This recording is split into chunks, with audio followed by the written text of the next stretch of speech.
शाम।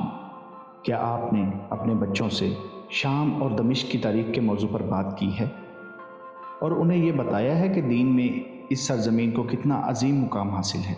आइए शाम के बारे में 10 बातें जानते हैं। नंबर 1, मुल्क शाम से मुराद मशरकी बहीरा रूम का साहिली इलाका है, जिसमें शाम, सूरिया, फ़लस्तीन, लबनान, उर्दन और तुर्की और मिस्र के कुछ हिस्से शामिल हैं। नंबर 2, शाम को अल शाम या तो शामा की वजह से कहा जाता है, जिसके मैनी है तिल या स्याह धब्बा, क्योंकि इस इलाके में बेशुमार बस्तियां और देहात फैले हुए हैं।